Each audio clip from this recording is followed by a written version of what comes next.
bill to grant full legal immunity to over 700,000 police officers. Vance tries to defend the law with statistics and riot footage, framing it as a fight for safety and order. But just minutes later, Crockett flips the entire narrative with chilling evidence that forces the room to face a truth no one came prepared for. If the people sworn to protect us can't be questioned, then who do we turn to when they go too far? Stay with us. This is a story worth every second of your time. The double doors of room 210 Rayburn House swung open under the weight of history, letting in a blast of camera flashes and hushed tension. Inside, every seat was occupied. Senators, aides, reporters, even retired police chiefs, all arranged like chess pieces in anticipation of war. Outside, the chants were thunderous. On one side, "Blue Lives Matter," screamed over megaphones, accompanied by American flags and uniformed officers standing rigid in silent formation. On the other, haunting signs showing the faces of George Floyd, Breonna Taylor, and Tamir Rice, held aloft by grieving mothers and furious students. Live streams surged across the nation. This wasn't just a hearing, it was a collision of narratives. A nation staring into its own reflection, asking, who do we really protect when we say law and order? At exactly 9 a.m., J.D. Vance rose from his leather-backed chair, posture upright, measured, almost rehearsed. His voice, when it came, was calm, unshaken. He knew what he was about to say would light the room on fire, but he spoke it like gospel.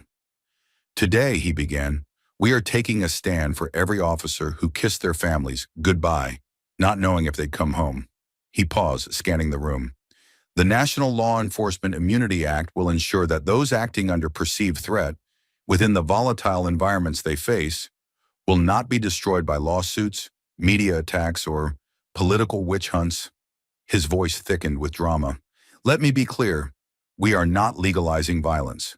We are ending the criminalization of survival. There was a ripple, some nods, some stiff exhales. But Jasmine Crockett didn't move. She didn't look down. She didn't look around. She looked through J.D. Vance, as if she'd been waiting years for this moment and had memorized every inch of his rhetoric.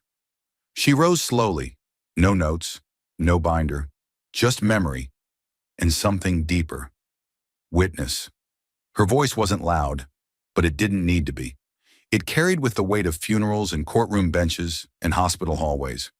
What you just proposed, she said, steady but firm, is not about protection. It is about erasure. Her tone didn't rise, but the room tilted around her words. You've written a bill that gives the state permission to kill, and not just kill, but to never be questioned, never be named, never be held accountable. J.D. shifted in his seat, slight but noticeable. Jasmine stepped forward, one hand on the witness table, eyes burning now, not with rage, but with control. This isn't law. This is legalized fear. Fear aimed like a weapon at people who look like me, live where I come from, and don't get second chances when officers feel threatened. Her voice cracked, only once, just enough to prove she was still human beneath the armor. This isn't about bad cops. This is about dangerous silence. The room held still. Even the cameraman stopped moving. You could hear the fluorescent lights buzz. J.D. Vance offered a half smile. Not of victory, but of deflection. Like a man who thought he still held the room, even as it quietly slipped through his fingers. But Jasmine didn't take her eyes off him. And in that silence, in that fixed stare, you could feel it. She knew something he didn't, something deeper than politics, louder than slogans, something that was coming, something ready to break.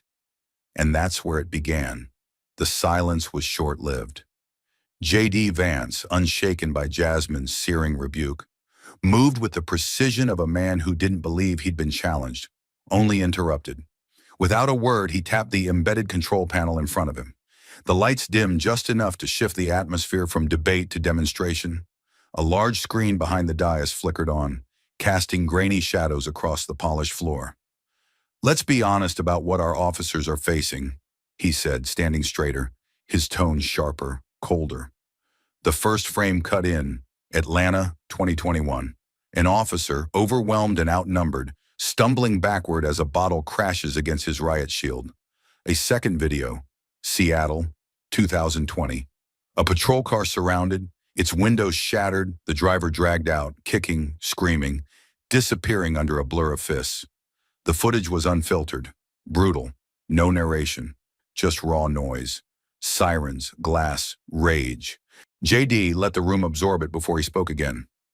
In the last 5 years, he said, his voice low but slicing, 1,423 officers have faced lawsuits for decisions made in the field. 276 have resigned, not because they were convicted, not because they broke the law, but because they were buried under the weight of public backlash and legal ambiguity. He stepped away from the podium, walking slowly along the bench. When did we decide that survival was a crime? When did we decide that doing your job means signing your own indictment? His hand gestured toward the screen as another clip played. This one of an officer bleeding from his scalp, clutching his weapon like a last breath. This isn't about corruption, it's about clarity. Officers need to know that if they react in a split second to save their lives, their country won't throw them to the wolves. Some heads nodded, a few fists clenched. The room didn't cheer, but it shifted. JD had struck a chord, and he knew it. We are watching the slow erosion of authority, he added. We're watching good men and women hesitate because they've seen what happens when the mob edits context and the courtroom follows Twitter. We've turned body cams into execution warrants. Every decision is judged in hindsight, every command second-guessed by people who've never had to stand between a bullet and a child.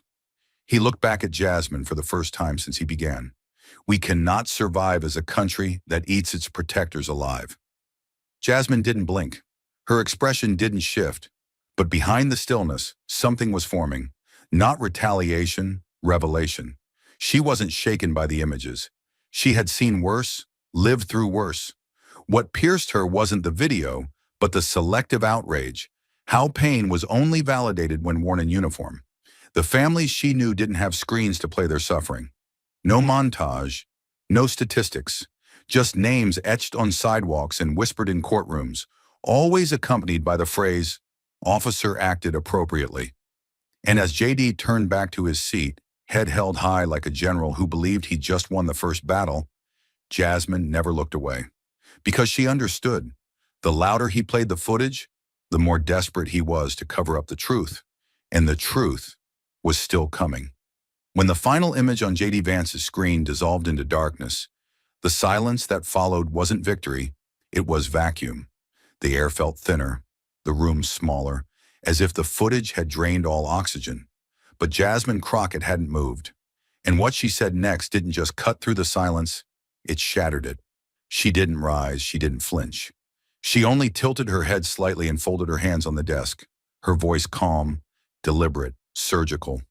"Senator Vance," she began, her tone flat but razor sharp, "do you by any chance have a video queued up of a police officer kneeling on the neck of an unarmed man for 9 minutes and 29 seconds? She didn't blink. She didn't need to. Her words hit the room like a jolt of electricity, not raised but precise, cutting through the echo of JD's curated images with something far more potent. Unfiltered truth. No names were needed. Everyone knew exactly what she meant. The moment, the man, the death that had split this country's conscience like a fault line. No one spoke. Not even JD.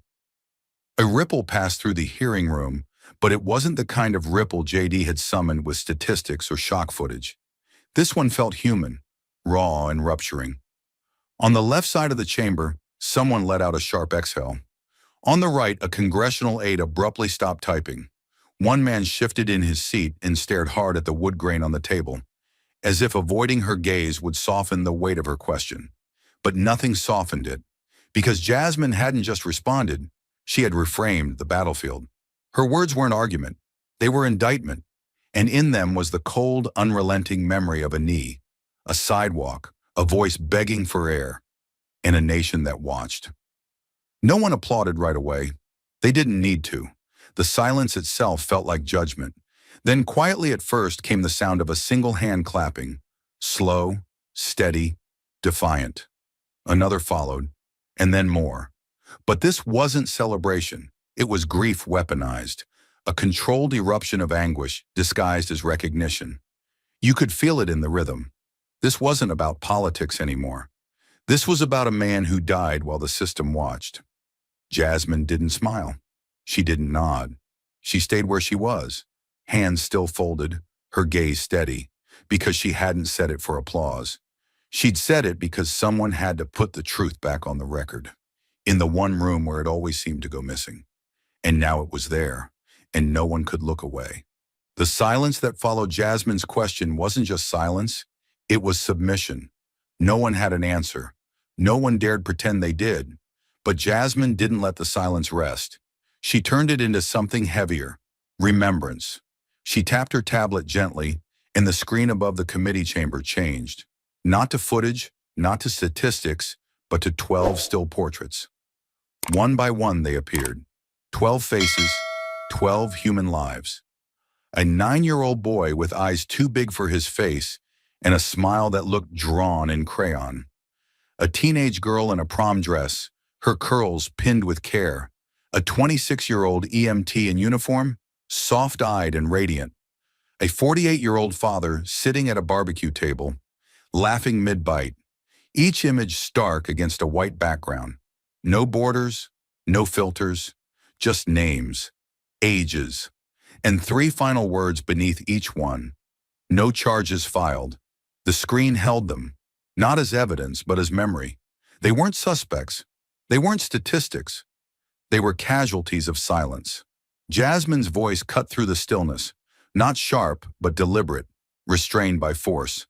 This, she said, is the America my communities live in. These are the people I carry with me every time I walk into this building. These are the people your bill erases, before the ink even dries. Her tone didn't tremble, but there was something frayed in the edges, the kind of pain too deep to theatricalize. She moved to the next slide. The photo that came up showed only a school hallway, no face, just a hoodie on the floor, a spilled water bottle near a locker. This child, she said, and now her voice cracked just once, was 11. His name was David Hill. He was playing outside. An officer mistook the bottle in his hand for a weapon and fired before David could turn around. She stepped slightly away from the microphone, as if trying to hold herself together. Then she returned, sharper than before. I was his legal advocate. I sat beside his mother while they justified her son's death with the word protocol. I held her hand when the court ruled no criminal liability. I watched her break into pieces when they handed her a final report that used terms like incident, miscommunication, and reasonable force. Her gaze swept the room now, not as confrontation, but as burden. There was no trial, no indictment, no press conference. The officer kept his badge. My client buried her son in the same clothes he wore to school that morning. The screen remained lit, David's empty hallway casting a faint glow across the panelists' faces. Jasmine didn't blink. She didn't break. You want to protect officers from fear, she said. But who protects us when fear pulls the trigger? Who rewinds the moment when judgment fails and someone's baby never comes home again? Her final words hung suspended, quiet but immovable. This isn't about your intentions. It's about your impact. And if you pass this bill, you're not protecting America.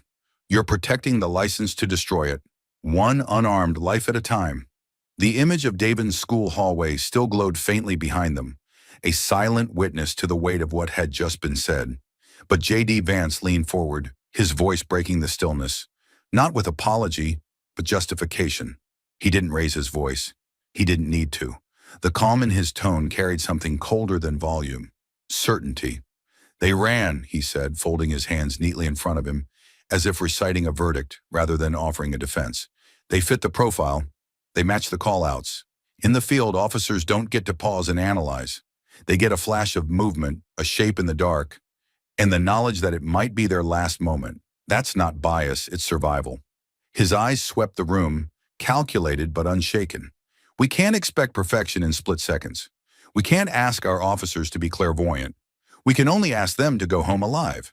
And yes, sometimes that means acting before they're certain. For a few seconds, the only sound in the chamber was the quiet tap of a pen dropped by a stunned aide. JD sat back, satisfied. To him, that sounded like reason. To Jasmine, it sounded like a eulogy in legalese. She didn't reply immediately. She let the words settle like dust, suffocating, fine, and everywhere. Then she stood again. Not slowly this time, but with purpose, as if her body itself was rejecting what it had just heard. "Senator Vance," she began, her voice steady but ice-edged, "what you've just described isn't instinct. It's programming. Programming that trains an entire system to see danger in brown skin, threat in baggy clothes, and justification in fear." She stepped closer to the microphone. "You say they match the profile. Whose profile? Written by whom? Built from what bias? You say they ran. But tell me, when a child sees a gun pointed at him by someone who has the legal right to shoot, what else is he supposed to do?" Her eyes swept the room, not rhetorically but personally, measuring who could meet her gaze. "You've made fear into law. You've made appearance into probable cause. And now you want to make that permanent." Her voice didn't break, it hardened. "What you're proposing is not the protection of life. It is the protection of the perception of danger. Danger that always seems to wear black skin." She took one final breath, the kind that carries too many funerals in its lungs. "This isn't about making officers safer. It's about making them unaccountable when they're wrong. And they have been wrong. Over and over and over again." There was no applause, no gasp, just that sharp, unbearable stillness, the kind that happens right before something breaks. Jasmine's words still hung in the air like broken glass, but before anyone could respond, before JD could summon another defense or twist the language of fear into policy, a door at the rear of the chamber opened and the room turned. She walked in slowly, not because she was weak, but because the weight she carried refused to be rushed.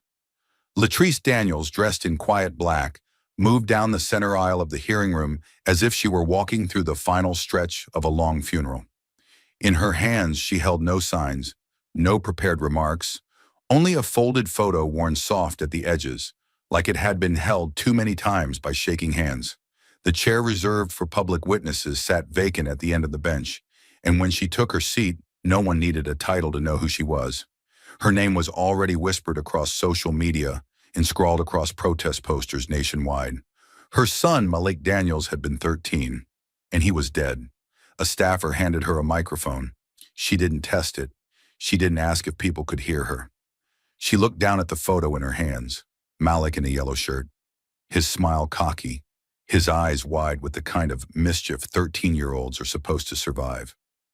"My son was playing outside our apartment," she said, voice low, words wrapped in exhaustion so deep it felt like it had hollowed her out. "He had a toy gun, orange tip and everything. It was 2 days after Christmas." Her fingers tightened around the photo. "The police said they got a report of a suspicious male with a weapon. They pulled up. They yelled. Malik turned. They shot him twice. He was gone before the ambulance got there." She didn't cry. The tears had dried long ago. Now there was only ash where a voice used to be. She looked up, and for a moment her gaze landed on JD Vance, not with accusation, but with absence. "They called it a tactical misjudgment," she said. "A training lapse. They told me it was understandable given the circumstances." Her voice didn't shake. That would have been a mercy. Instead, it sharpened into something raw. "What part of my son's death was understandable? The way he fell? The way I wasn't allowed to hold him at the scene?" She shook her head slowly. "They said the officers followed procedure, that their actions were consistent with protocol, that no one would be charged, because they feared for their safety." The words came bitter now, each one scraped from a place that had never healed. "Do you know what it's like to sit in a courtroom and be told your child's life wasn't worth a jury's time?" A single sob broke from somewhere in the back of the room, but Latrice didn't stop. "They asked if he had been involved in any gang activity. He was 13. He still slept with the hallway light on. He used to beg me to check the closet before bed." She paused and swallowed hard. "They never asked me what kind of kid he was. They never asked what his laugh sounded like. All they saw was a boy with dark skin holding something that looked like a gun. And that was enough. The photo trembled now in her grip. That's what fear does when it wears a badge. It doesn't ask questions. It doesn't wait for truth. It pulls the trigger and lets the lawyers explain it away. J.D. Vance didn't lift his eyes. He stared down at the desk, expression unreadable, hands clasped tighter than before. The silence surrounding him wasn't merciful. It was damning.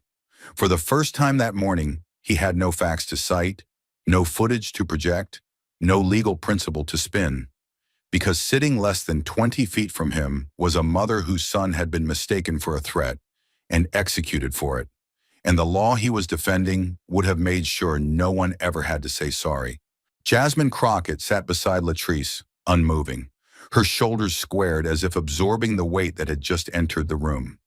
Then, quietly with no spectacle, she reached out and placed a hand on Latrice's shoulder. It wasn't for the cameras. It wasn't for effect. It was for her. It was for every Black woman who had to bury a child and then be told they were overreacting. The two women didn't exchange words. They didn't need to. There was an understanding in that silence deeper than language, an acknowledgement of grief that the system refused to carry. The chair of the committee, Senator Harlan Royce, cleared his throat and began to say something procedural, something about time limits and record entries. But the words caught in his throat.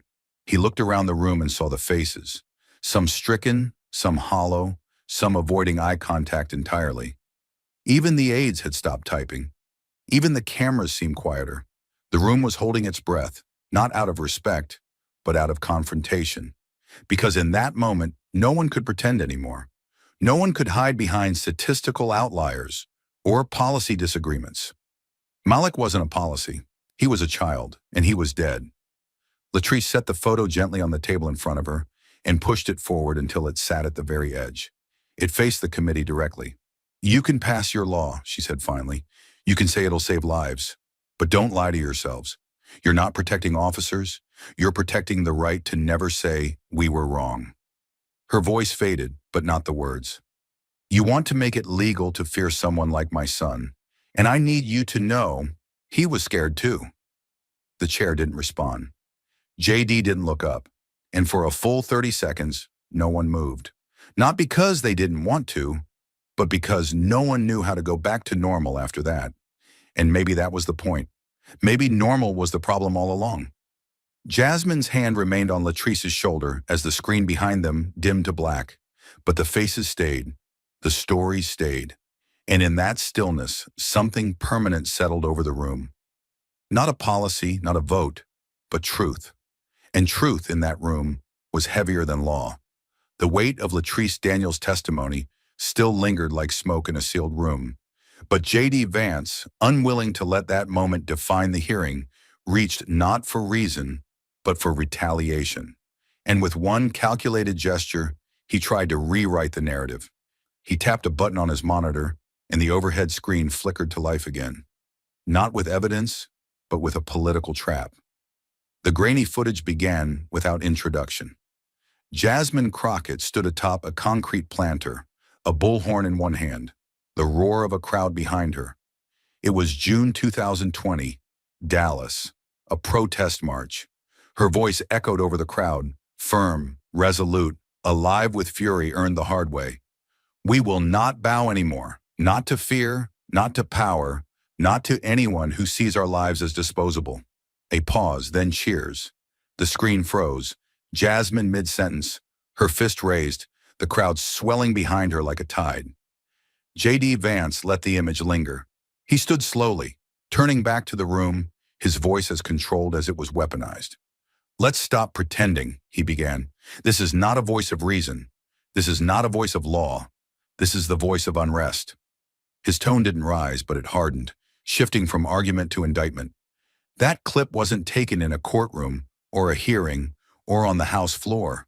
That was taken in the middle of a protest that would, within hours, become a riot. Broken windows, fires, officers injured, and there she was, our colleague, at the center of it. His hand gestured lightly toward Jasmine, as if offering her to the room. "We're told she stands for accountability. What I see is a woman who stood on a pile of anger and told people to stop respecting the rule of law. A few heads turned, a few eyes lowered. He wasn't shouting, but each sentence was sharpened like a knife. You didn't come here to legislate, Congresswoman Crockett. You came here to finish what you started in the streets.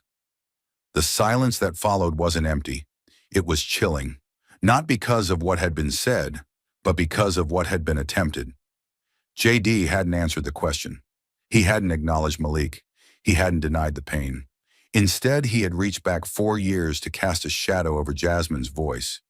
He had taken a moment of protest, born from injustice, forged in grief, and tried to frame it as proof that her passion disqualified her, that anger discredited morality, that defiance meant disloyalty. But Jasmine didn't blink. She didn't shift in her seat or drop her gaze, because she knew what this was. She had seen it before. They didn't fear the clip. They feared what it stood for. A black woman, unafraid to speak without permission, unapologetic in her fight, and JD, for all his poise, had just shown his hand. When stripped of facts, of policy, of legal ground, he resorted to the thing systems always do when truth becomes inconvenient. They criminalized dissent. JD's words were still settling like dust over old marble.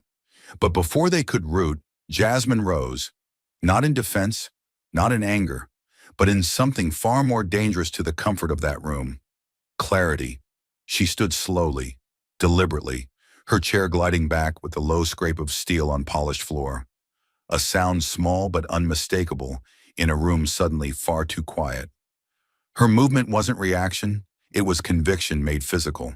She didn't rush, didn't adjust her blazer, didn't glance at any notes. She didn't need to. Jasmine Crockett moved toward the center of the chamber like a woman walking through smoke she had survived, carrying names J.D. Vance's legislation would rather forget. Her heels struck the floor in steady rhythm, each step a syllable of the truth she was about to deliver. The cameras adjusted reflexively, zeroing in on her face. It was unreadable, except for the eyes. They burned, not wildly, precisely.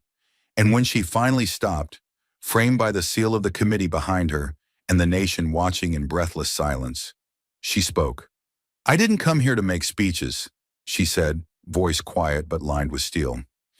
I didn't come here to relitigate my past or defend a protest or silence grief with protocol. Her gaze slid slowly toward JD. I came here because your laws, the ones you defend with such polished detachment, have placed children in graves without trial, without warning, without even a name spoken in court. Her words struck not like punches, but like verdicts. Your bill doesn't protect peace, it permits silence. It makes death procedural. It legalizes the moment after the trigger is pulled, when the paperwork begins and the humanity disappears. Someone in the gallery shifted, the leather of their chair creaking under tension. In the far back, a journalist lowered his pen, no longer writing, just watching. The air was static now, every molecule waiting for what she would say next. You say I bring the street into this chamber, Jasmine continued. You're damn right I do. Because the street is where Malik died, where Davin died, where names we'll never even hear died, and none of them were invited here to defend themselves. She stepped forward a half inch. But I was. Another beat. Her voice dropped, but the room leaned in, as if gravity had turned sideways. You want to call me extreme? Go ahead. Radical? Fine. But don't pretend that civility ever kept our children alive. Her lips barely moved, but the words poured like flame from behind her teeth. I came here because what you call order looks a lot like a loaded gun when you're black. Because what you call reasonable fear gets mistaken for law when you write it down.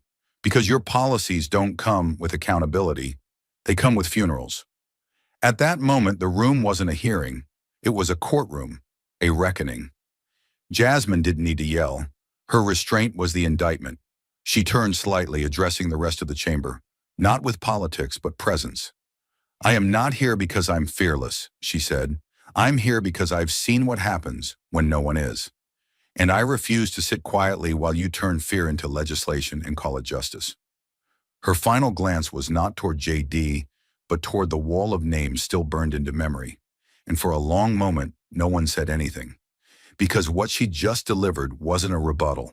It was a truth so complete, no one dared touch it.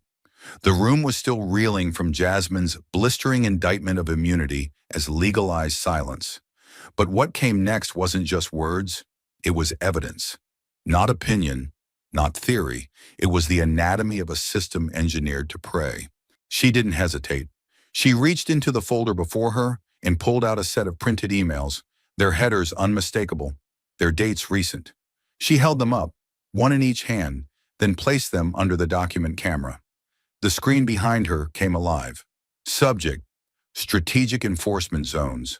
Development Alignment Proposal. The silence that followed was different this time.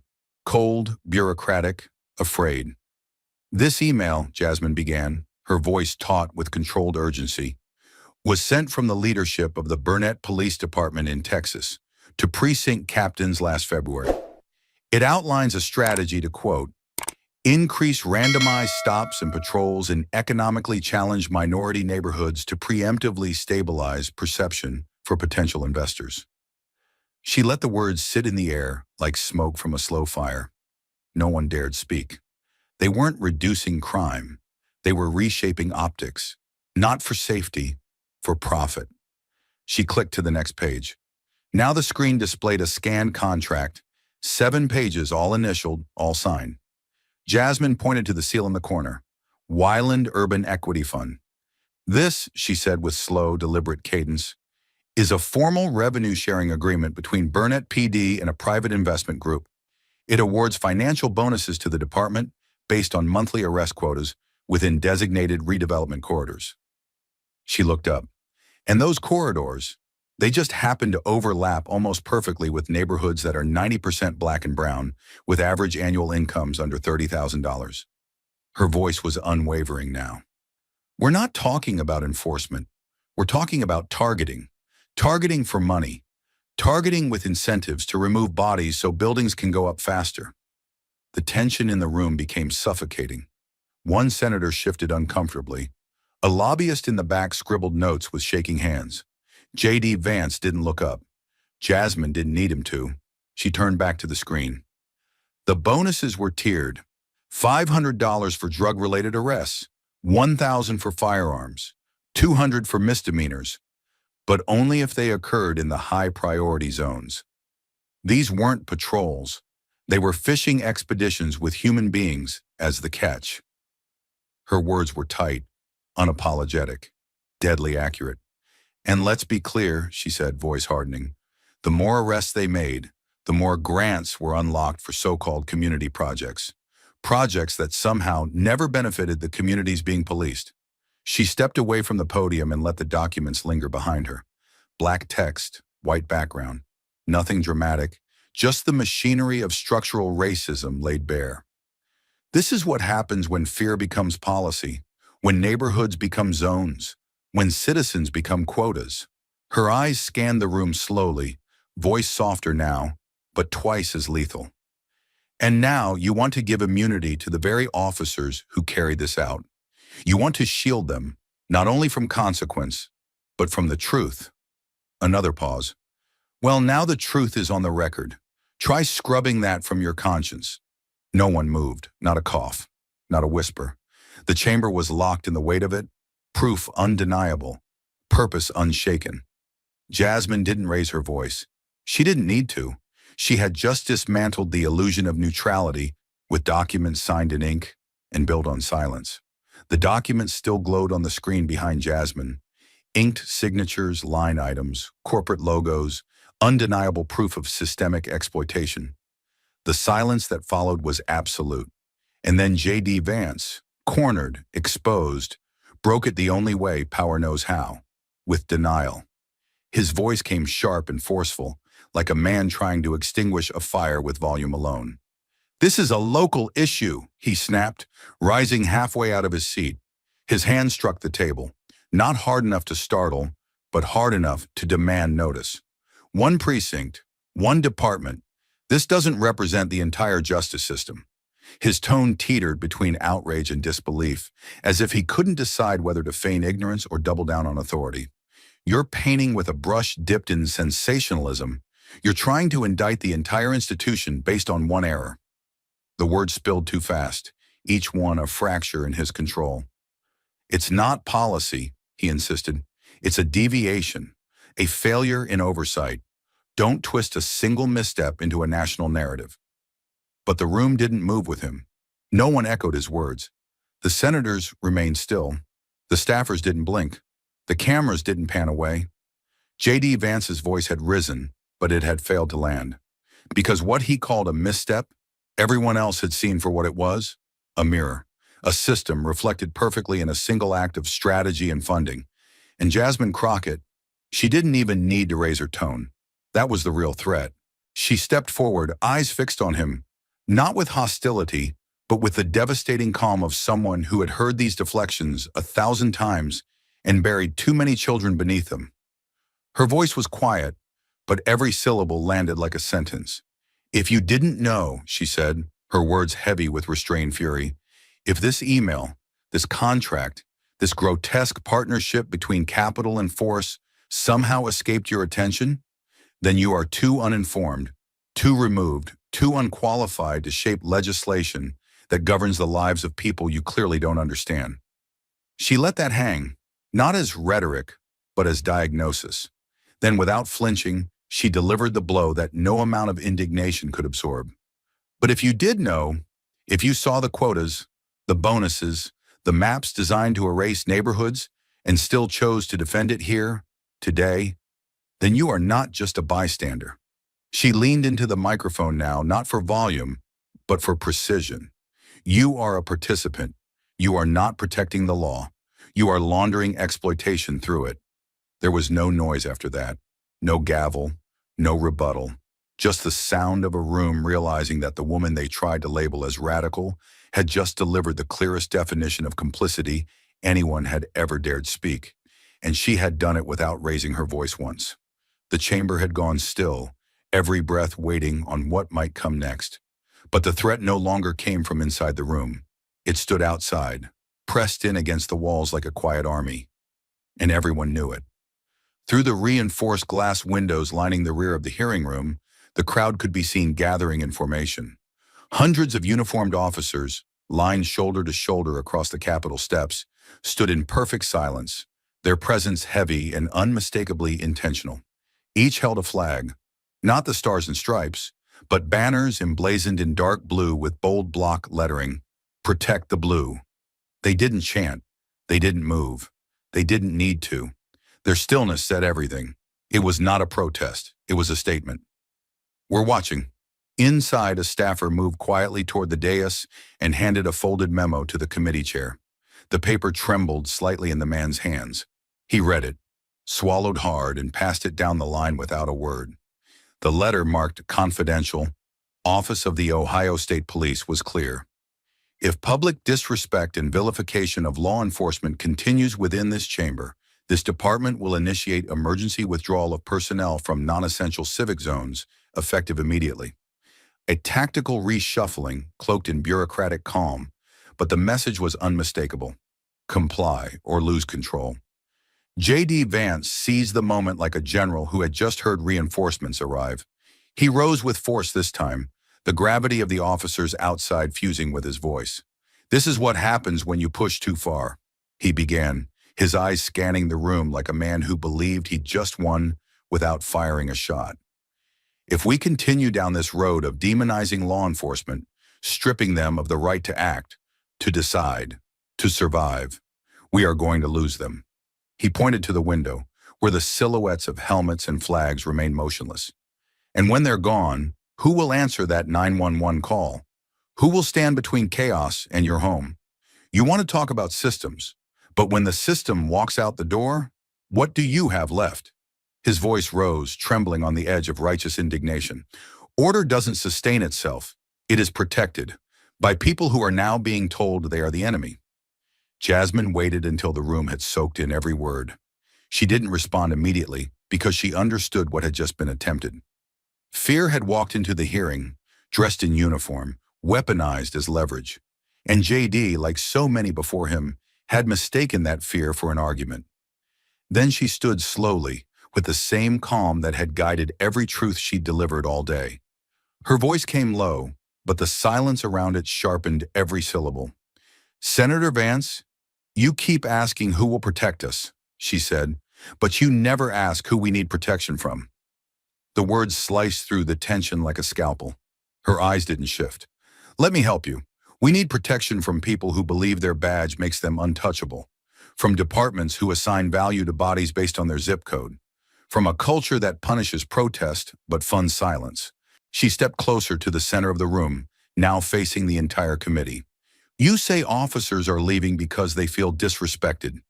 But what do you say to the mothers who buried their children without a trial, without a charge, without even an apology?" Her voice stayed level, but there was an unmistakable fire beneath it. "You talk about who will answer the call. I want to know who will answer for the calls that went wrong, when the sirens brought not safety, but death." She turned slowly, back to JD. The moment hung there, electric, poised. "You're not asking the wrong question because you're confused," she said. "You're asking it because the real question terrifies you. A beat. Not who will protect us, but who holds the protectors accountable." And in that moment, with hundreds of silent officers outside and one woman standing alone inside, the balance of power didn't belong to the uniforms. It belonged to the truth, and the one voice unafraid to speak it. Outside, the silent wall of officers stood like stone. Inside, fear had been wrapped in flags and handed a microphone. But Jasmine hadn't come to be outnumbered. She had come prepared. And now it was time for the room to hear what power says when it thinks no one's listening. She reached into her folder with the quiet precision of a surgeon. No performance, no preamble, just movement born of certainty. She slid a small audio device across the table, tapped the side, and spoke one sentence. "I'd like to enter this into the record." A soft click followed, then static, then silence, and then a voice filled the room. Unmistakable, clear, recorded without his knowledge but now echoing off the walls like a confession written in glass. "If they believe cops can't be sued, they'll stop rioting. Order will restore itself. People settle down when they feel powerless.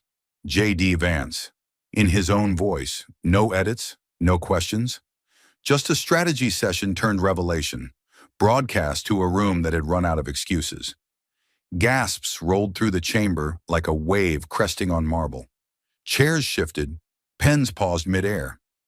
J.D.'s jaw tightened as the recording continued, each syllable damning, clinical, devoid of empathy. It wasn't a slip. It was design. Jasmine let it play for 8 more seconds, long enough to burn into the ears of every senator, journalist, and staffer in the room. Then with a single press, the recording stopped. The silence afterward was not stunned. It was surgical. A silence that knew it was in the presence of something undeniable. J.D. Vance, visibly pale, leaned forward with both hands on the table like a man clinging to a vanishing edge. "That quote is taken out of context," he said, voice hollow, stripped of its former thunder. "It was a theoretical discussion, not policy. It wasn't—" His words fell apart mid-sentence. Even he could hear it, the sound of a defense already rotting.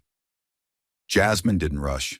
She waited, as if allowing the weight of the tape to fully sink in. Then she stepped forward, measured, steady, her heels quiet on the floor but louder than any gavel. She approached the mic and leaned in, not to shout, but to clarify. Her voice came low, exact, and unflinching. "Order," she said, "is not the silence of a man with a knee on his neck." Every eye turned to her. It is not the absence of protest bought by fear. It is not what happens when people stop screaming because they've given up hope that anyone will listen. She drew breath, then continued, each word heavier than the last. "Real order is a balance, a contract, between authority and responsibility, between power and restraint, between the right to act and the obligation to answer for it." J.D. didn't look up. His shoulders had slumped slightly, the posture of someone who had planned for a fight, but not for a reckoning. Jasmine didn't let the moment pass. "When you strip away the right to question the enforcers of law," she continued, "you don't create peace. You create a pressure cooker. You build a nation of quiet resentments and loud graves. You turn the law into a cage, not for criminals, but for the people it was meant to protect. A murmur rippled across the back row. Someone whispered, "God," under their breath. But Jasmine kept going, not louder, just deeper. If your vision of public safety requires silencing the very people being policed, then what you're building isn't a society, it's submission wrapped in blue. She paused now, the chamber once again breathless. Her voice never cracked, never rose, but the tremor in the room was seismic. "Don't tell me this was just theory," she said finally, her tone sharpened to a point. "Don't insult this room, or the families watching this hearing, by pretending that kind of language doesn't become policy when spoken behind closed doors." She turned to face the rest of the committee now. "That recording is not a one-off. It is a doctrine, one that sees pain as a PR problem, protest as a flaw in the algorithm of power." Then she looked directly at JD, her expression unreadable but firm. "And if your answer to protest is, make them feel powerless, then what you're really afraid of isn't disorder." A pause. "It's justice with a voice." The room didn't breathe. The windows didn't move. And in the quiet that followed, even the officers outside seemed to shift uneasily. Because truth, once spoken, can't be unrecorded. And Jasmine had just played it back for the world to hear. The moment the audio faded, replaced by silence so tense it could splinter bone, everyone knew the hearing was no longer about opinion. It was about legacy, and the vote would carve it in stone. The gavel didn't slam. It hovered, symbolic, as the committee chair cleared his throat. "We now move to a roll call vote on H.R. 2741, the National Law Enforcement Immunity Act," he announced, his voice gravelly with the weight of history. The room didn't breathe. Reporters hunched over their keyboards like snipers. Aides gripped legal pads they hadn't written on in an hour. Jasmine sat perfectly still, her fingers interlaced in front of her, as if holding back the tide of every mother, father, and child she'd ever stood beside in courtrooms that had chosen silence over justice. "Senator Carlson? Nay.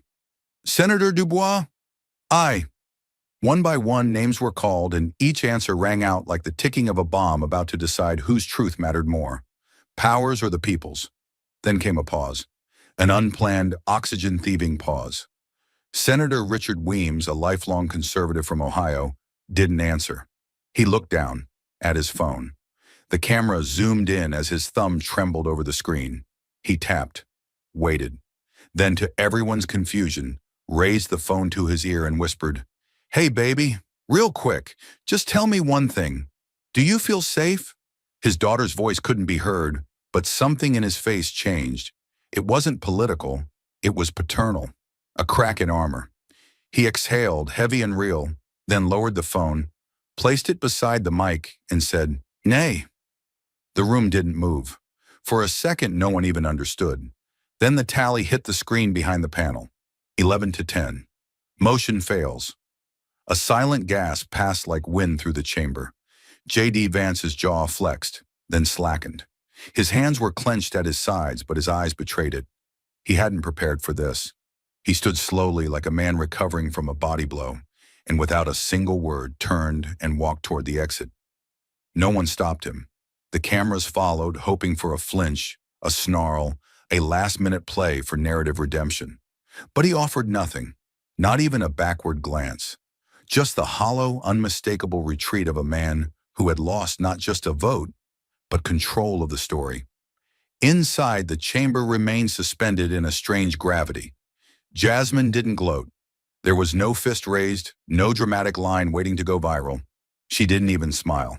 Instead, she turned her head to the third row of the audience, where a woman in a simple navy blouse was weeping quietly, her hand pressed against her lips, the other clutching a crumpled photograph of a boy in a red hoodie.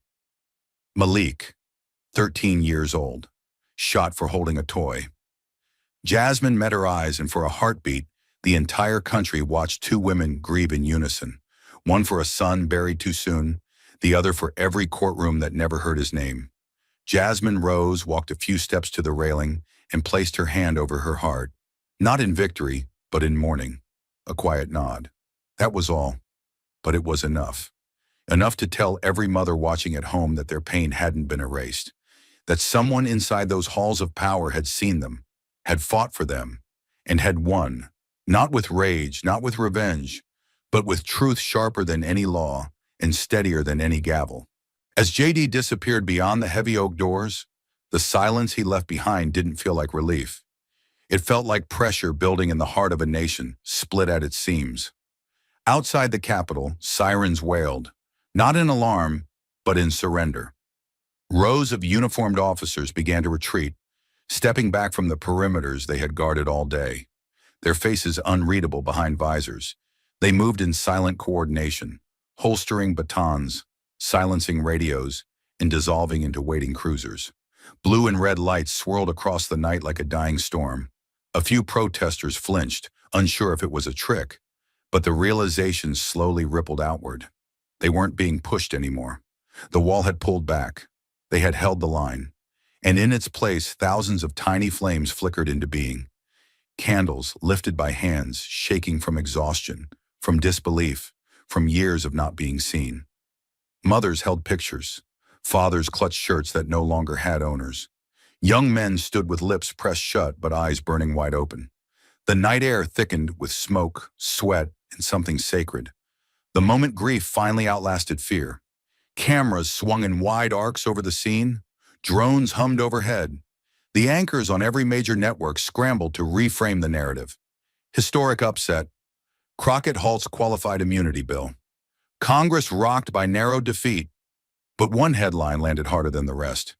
CNN's Chiron bled across the bottom of every TV in the country. Crockett wins, but America divides. It was more than a summary. It was a warning. The fracture wasn't new, but now it had a face, a voice, and a final word still echoing through marble halls.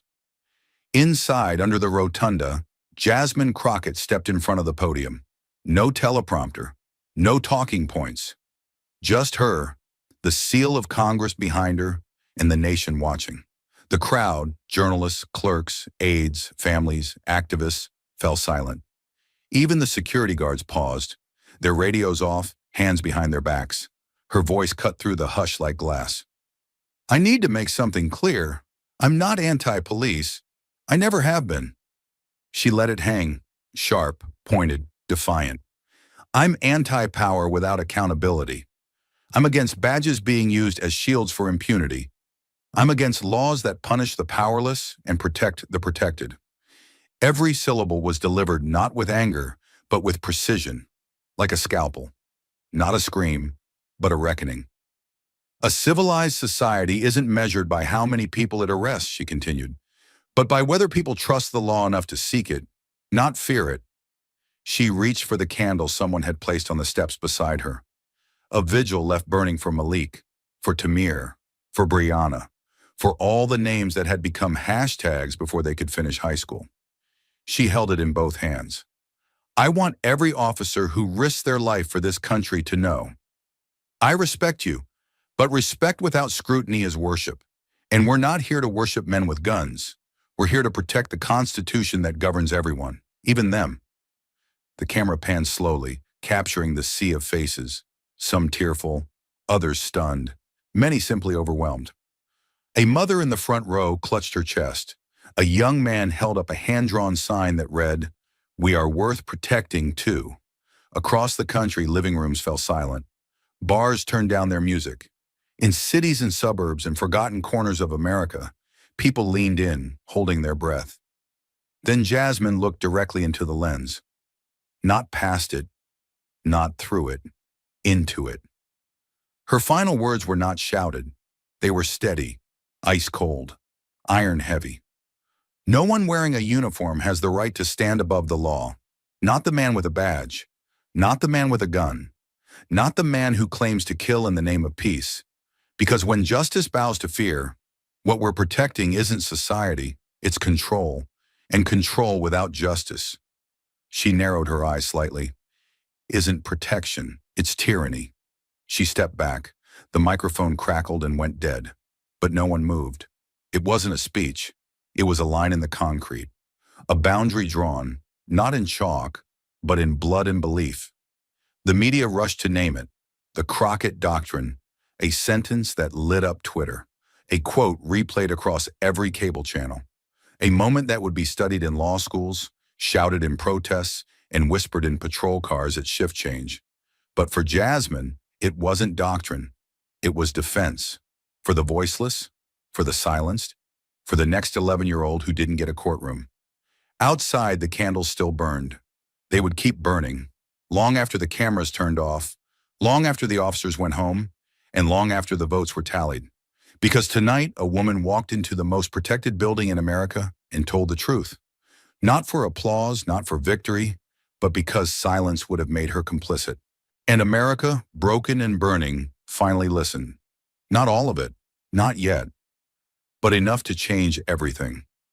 As the last candle flickered against the stone steps of the Capitol and Jasmine disappeared into the shadows of the columns, the country was left not with answers, but with a question burning like a wound. What do we really want justice to look like?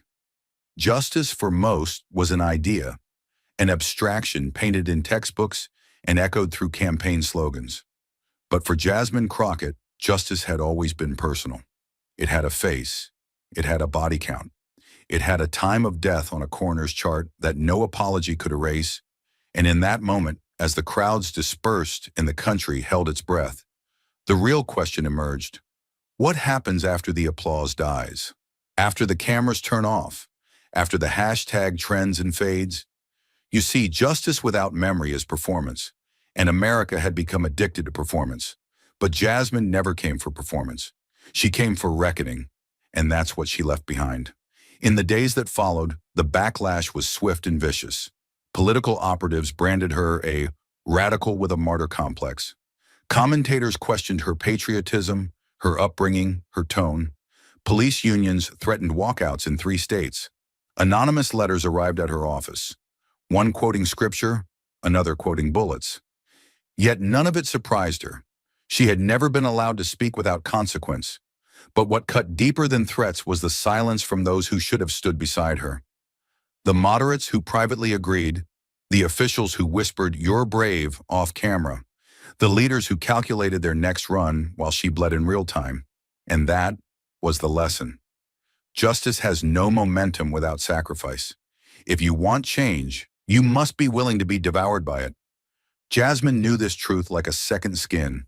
She had seen it before, etched into the tear-streaked faces of grieving mothers, echoed in the shallow graves of boys whose only crime was matching a description.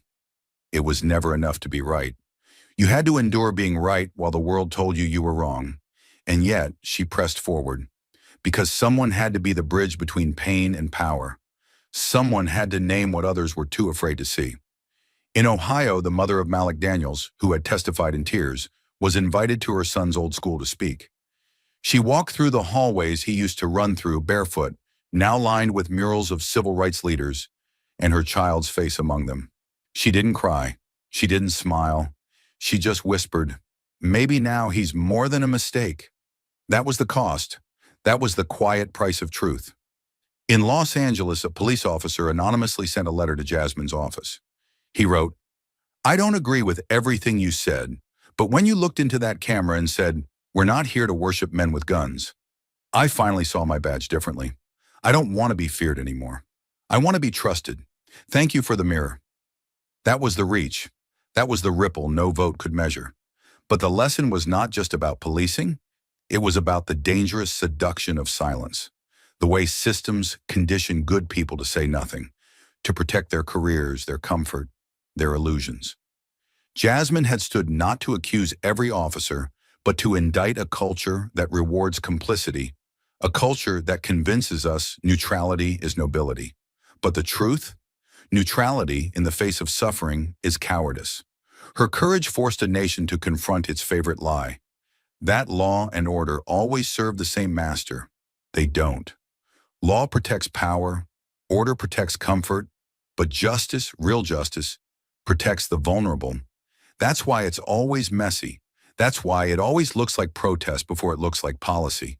And Jasmine's lesson, her burden, her weapon, was that the only way to bring about real, lasting reform was to be willing to stand alone in the fire and not flinch.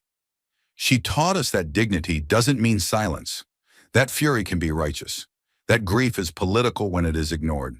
And most of all, she reminded the nation that moral clarity is not measured by polls or party lines, but by what you do when no one is clapping.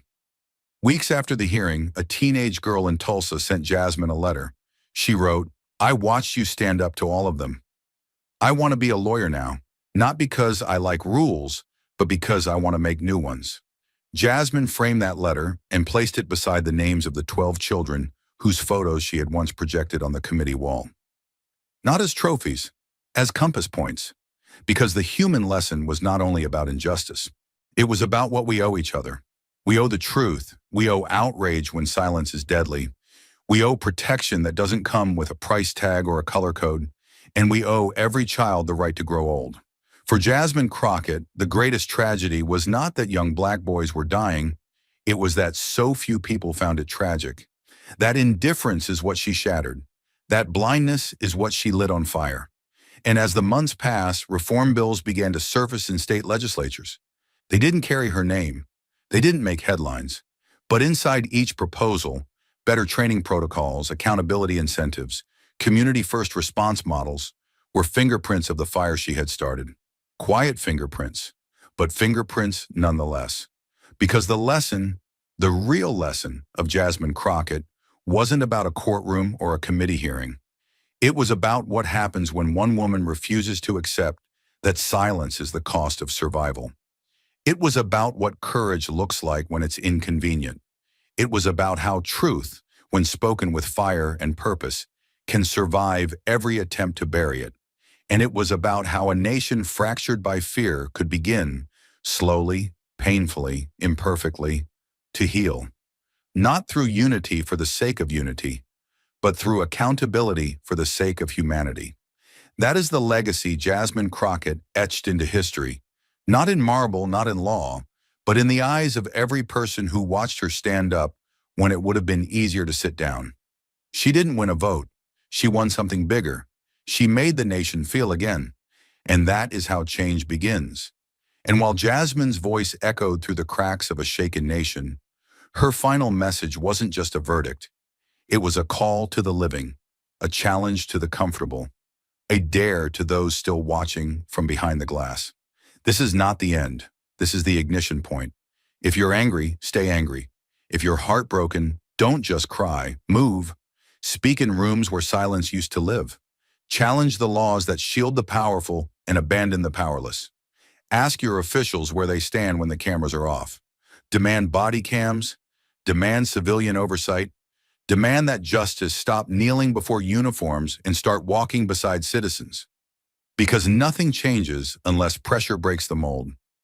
Jasmine stood alone so that you wouldn't have to. Now the question isn't what she did, it's what you will do. Will you scroll past this moment, or will you rise with it?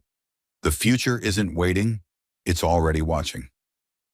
Thank you for watching until this moment and for standing with us on this journey for justice. Your support means everything, like subscribe and turn on notifications so you never miss what's next. And we'd love to hear your thoughts. Leave a comment below and let us know what moved you most in this story. Together, our voices make a difference. In a high-security congressional forum in Washington, D.C., Jasmine Crockett locks horns with Pedro L. Gonzalez in a brutal ideological clash over America's immigration policy. With 73 million viewers watching live and over 800 press outlets on alert, Pedro unleashes a fiery attack, blaming open borders for crime and societal decay.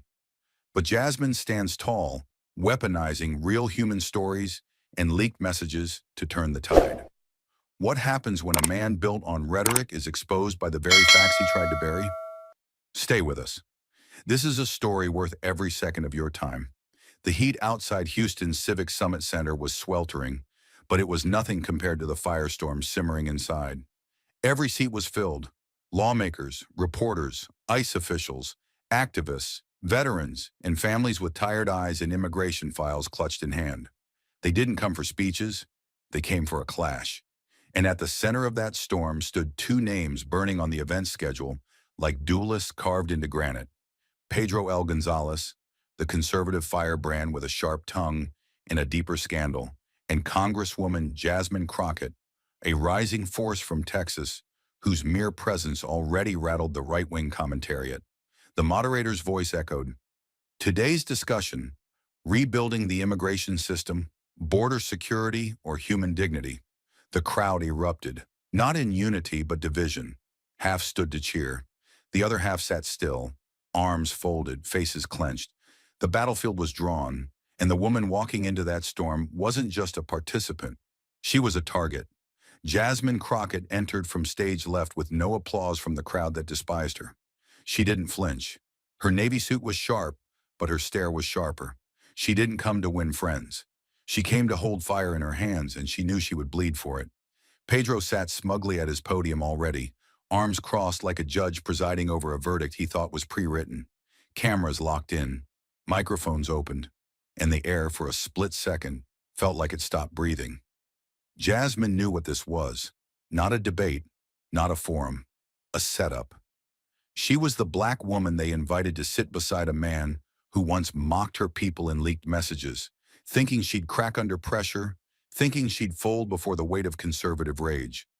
But Jasmine Crockett didn't walk into that room to play defense. She came because sometimes the only way to fight injustice is to walk straight into its house, light a match, and ask the world why it smells like gasoline. The silence that followed Jasmine's entrance wasn't peace, it was anticipation sharpened into a weapon. She had barely taken her seat when Pedro L. Gonzalez pushed forward, his eyes gleaming not with curiosity, but with calculation. His voice rang out, crisp and cold, as if rehearsed not for dialogue, but for domination. "This country is breaking," he began, pacing his words like a man building a gallows. "And it's not because of inflation or infrastructure. It's because we have opened the gates and invited in chaos. Open border policies have handed our safety over to cartels, smugglers, and criminals who exploit our kindness like a loophole." His words, framed as logic, were anything but. They dripped with venom wrapped in the comfort of policy language, dog whistles blaring like sirens. He didn't stop there. He turned, staring not at Jasmine but just past her, as if she were a shadow, present, but not worthy of address. "These people," he said, "are not seeking the American dream. They're bypassing it. They bring crime into our communities. They steal jobs from our citizens. They drain our resources and flood our schools and hospitals." He gestured to the crowd, his hands sweeping across veterans, retirees, small business owners, casting blame without proof, just volume. And then, with a deliberate pause, he said what he'd come to say all along. "They don't belong here. They never did. And the more we pretend otherwise, the faster this country rots from the inside out." The room didn't flinch. It applauded. Jasmine sat still, visibly still. But inside, the storm had already started. Not because she was shocked by his words. No, she had heard them before. In every coded speech, every veiled policy memo, every backhanded media clip that suggested she, too, was only conditionally American. What cut deeper was how easily the room accepted it. This wasn't a fringe podcast or anonymous comment section. This was a national stage, broadcast live, with badges and lapel pins in the front row, nodding along like truth had just been spoken. And she, black, female, unapologetic, was expected to smile through it, take her turn quietly, and respond with reason while her existence was framed as a threat. The injustice wasn't just in Pedro's words, it was in the way the room gave them standing ovation before she was even allowed to speak. But Pedro wasn't finished. The applause hadn't even died down when he pivoted. This time not to the crowd, not to a general idea, but straight to her. His voice dropped half a tone, but the poison in it doubled. "And worst of all," he said, eyes locking onto Jasmine with a smile that didn't reach his eyes, "we've got lawmakers like Representative Jasmine Crockett who not only enable this disaster, they celebrate it." Gas flickered in the air, but they were smothered quickly by the explosion of applause from his base. The cheer wasn't just for his words, it was a verdict. People stood to clap, some with fists in the air, others pounding the backs of chairs in front of them. The sound didn't just echo, it hit Jasmine like a blunt force wave. She was being put on trial in real time by a man who'd smeared her in one sentence, and by a crowd that didn't need evidence, only affirmation. And worse, they were reveling in it. No one asked what she believed. No one questioned if what he said was fair, because the real message wasn't policy. It was personal. You don't belong here either. She didn't blink. She didn't flinch. But she felt the walls shift. The conference room, once a place for debate, had turned into a theater of judgment. And in this moment, the woman on stage was no longer a congresswoman, no longer a voice of reason or record. She was being reduced to a symbol of everything this crowd had been told to fear. Pedro had dragged her into the spotlight not to debate, but to dehumanize. He didn't quote her words. He didn't cite her votes. He invoked her name the way some people spit gum on pavement, casually with disgust, expecting it to be stepped on and forgotten. And the crowd roared with approval. Jasmine's mic was still off, but her pulse wasn't. Her breath deepened. Her hands tightened slightly around the edge of the table. Because when a room this loud tries to erase your voice, the only answer worth giving is one the world can't ignore. The applause died, but the tension didn't. It just changed shape, like a storm going underground. Jasmine Crockett didn't wait for the moderator to call her name. She rose with deliberate calm, ignoring the rustle of paper, the flicker of cameras, the undercurrent of murmurs from Pedro's side of the room. She didn't reach for notes. She didn't glance at the screen behind her. Her hands stayed open, visible. Her voice, when it came, was low, not weak, but steady. "You said they don't belong here," she said, not looking at Pedro, but beyond him. "Then let me tell you about someone who did more for this country than you ever will from that podium." She took one small step forward. Her name is Maria. She crossed the border into Texas 14 years ago with nothing but her youngest son on her hip and her oldest daughter holding her hand. She had no visa, no English, just lungs that worked and hands that wouldn't stop. The room had gone quiet again, but this silence was different. Not the tense, tribal pause after a provocation. This was something heavier. People were listening.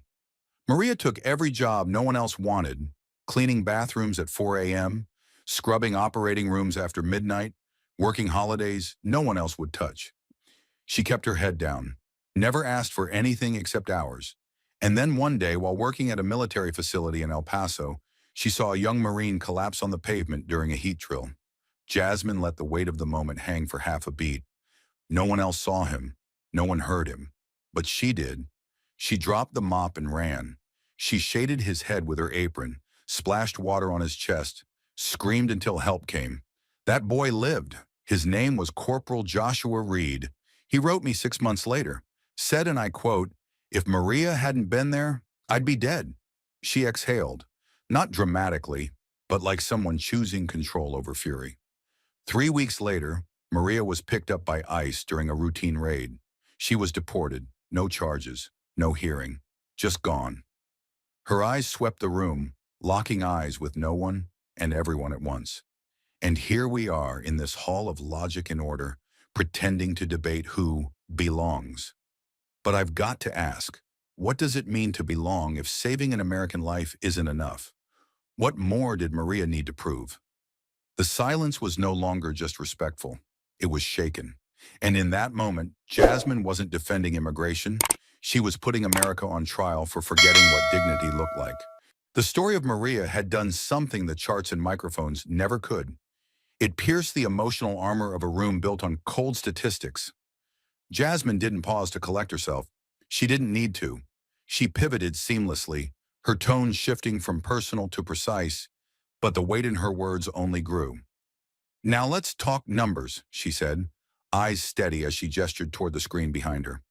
ICE and CBP, your agencies, not mine, report that just 12% of undocumented immigrants in this country have a criminal record. She let that sink in, her voice slowing for emphasis. And I mean all criminal records, petty theft, traffic violations, overstayed court dates. Not murderers, not traffickers, not what you've been told to picture. She took a step closer to the edge of the platform, her heels clicking softly like the ticking of a countdown. 12%. Meanwhile, over 1/3 of native-born U.S. citizens, 33%, carry criminal records. That's the actual figure. But nobody's out here calling for checkpoints in the suburbs or ice raids at PTA meetings. Her voice didn't need to rise. The facts did the heavy lifting. So when someone like Mr. Gonzalez points to these people and says they're destroying America, what he's really saying is, I need a scapegoat to distract you from the truth. She looked out again, this time directly into the crowd. This isn't about law, it's about fear. And fear, when unchecked, always becomes cruelty. It becomes razor wire at a child's eye level. It becomes families torn apart with no hearings, no lawyers, just a number and a flight.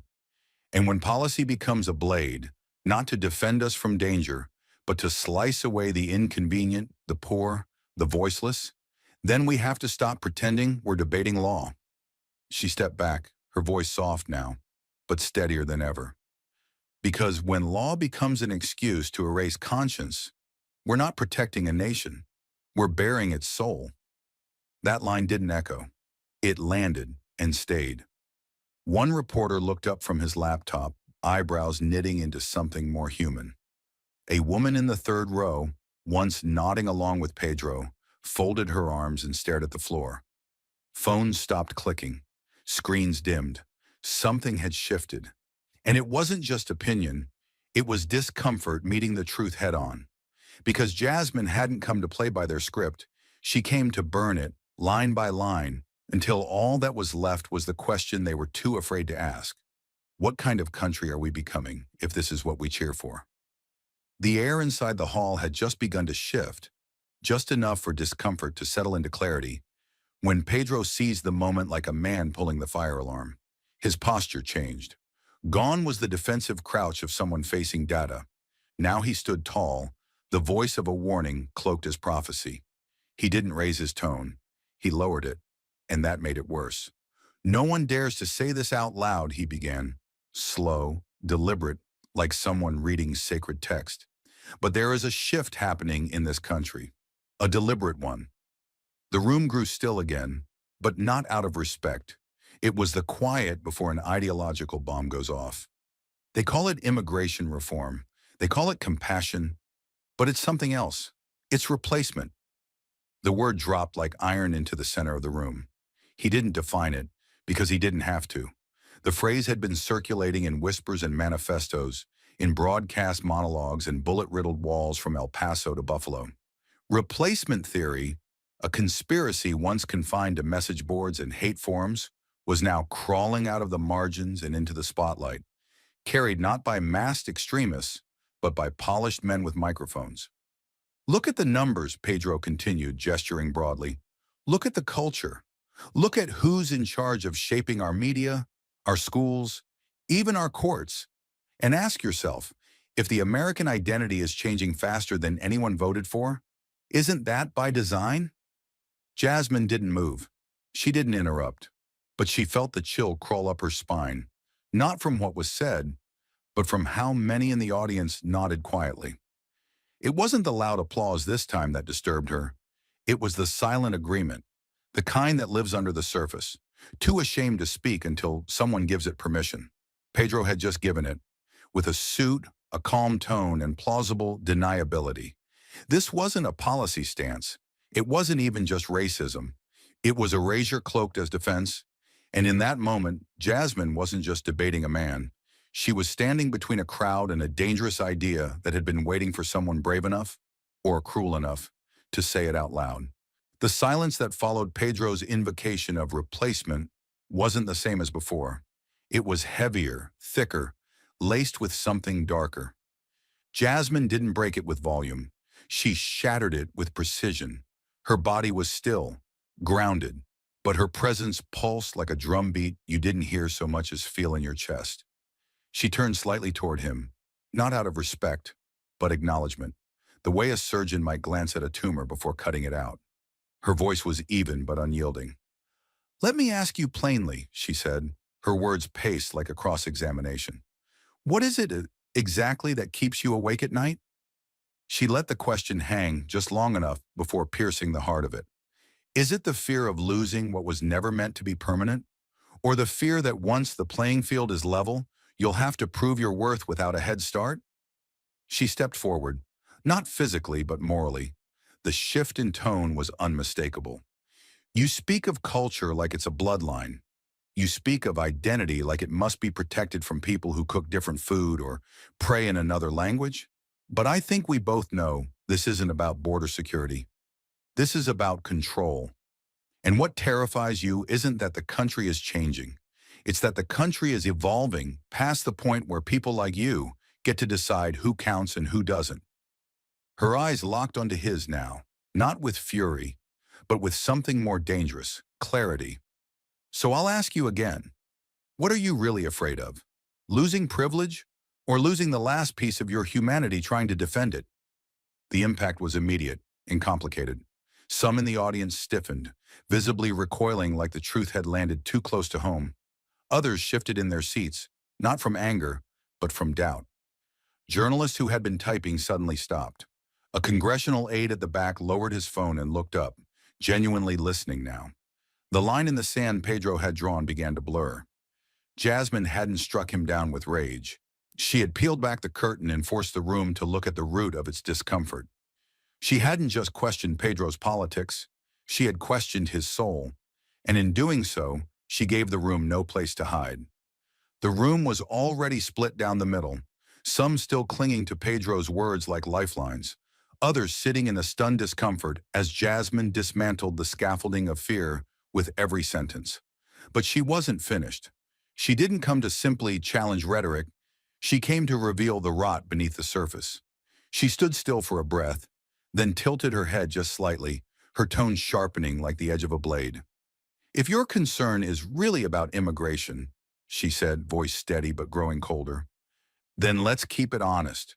Let's keep it human. And above all, let's keep it clean. She turned toward the tech assistant at the side of the stage. Roll it. The lights dimmed slightly. A hush fell across the hall like fog, thick and expectant. The massive screen behind the panel flickered once, then glowed with the unmistakable format of private messages. The sender, Pedro L. Gonzalez. The first line appeared in bold white font on black background. Candace Owens is nothing more than a tool of Jewish power. Murmurs broke through the silence like glass cracking under heat. Another message loaded. She sold her skin to the highest bidder. She's not black. She's marketable.